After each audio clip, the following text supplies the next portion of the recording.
Evening Incense. Welcome to our latest deep dive. Today, we're looking at this really fascinating stack of research you sent over on ancient tabernacle texts. Yeah, it's some pretty incredible source material. It really is. Like, usually when we think about ancient monuments built to house the divine, we picture these massive, imposing scales meant to make you feel tiny. Right, huge temples or ziggurats. Exactly. But going through your notes, specifically looking at the Golden Altar of Incense, well, that whole philosophy gets completely flipped on its head. It really does. So our mission today is to unpack why this physically tiny, like hyper-restricted object held such massive spiritual weight.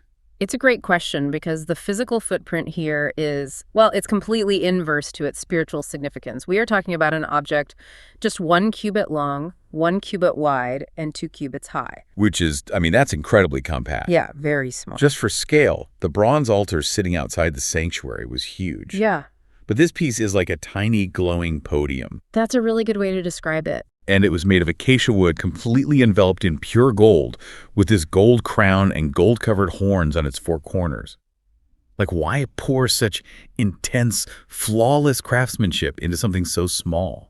Well, the materials are essentially a theological statement. In this ancient context, wood represents the earthly, while gold, it represents the divine. Oh, I see. So by entirely wrapping the wood in pure gold, it's visually communicating that the earthly is being completely consumed and elevated by holiness. Wow, that level of holiness points directly to where it was placed too. Exactly. The geography is key here. Right, because looking at the floor plan in your research, it sits in the outer room, the holy place, but it's shoved right up against the thick veil separating it from the most holy place. Yeah, where the presence of God supposedly dwelled.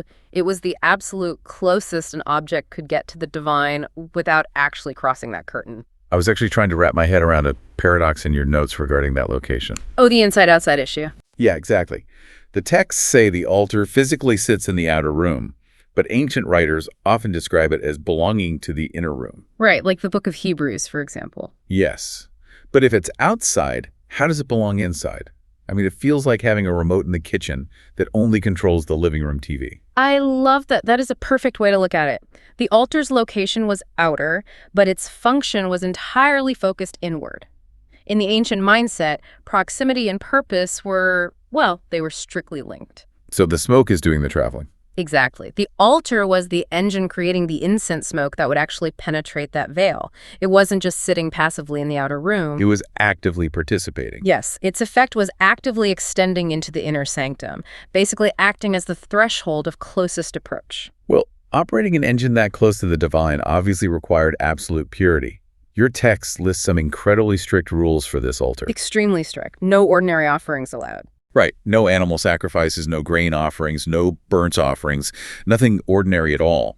But then there's the specific instruction to apply the blood of a sin, offering directly to its golden horns once a year. On the Day of Atonement, yeah. Wait, so if no sacrifices are allowed, that sounds less like a sacrifice and more like, they're hitting a reset button on the altar's purity. You've hit on the exact mechanism there. The blood wasn't an offering to God on that altar. It was a decontamination of the altar itself. Oh, fascinating. Yeah, once a year, the high priest applied that blood to the horns to purge the accumulated impurities of the people. This ensured the altar could, continue functioning at that high level of holiness. So that once-a-year purification was basically vital maintenance. Exactly. It had to be reset because its actual everyday job was so critical. Right, its daily purpose was paramount. Which was, according to the research, burning a very specific, highly protected blend of incense on this golden podium. Yes, the texts list these really rare resins to create a formula that was strictly forbidden for public use. Wait, forbidden? Like, nobody else could use it? No one. Anyone who copied this recipe to make ordinary perfume faced severe exile. It was an uncopyable, exclusive sensory experience reserved solely for the divine. Wow, it's like an ancient, patented, eternal flame.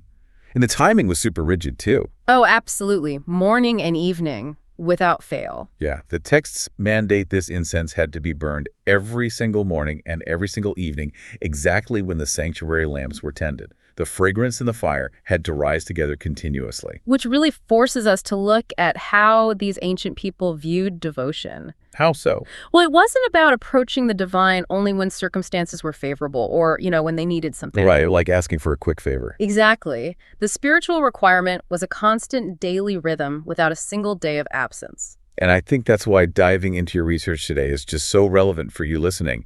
It's a scholarly look at the necessity of constant connection. It really challenges the idea of treating spirituality like a vending machine. It completely does. Which leaves us with a final thought to ponder as you go about your day.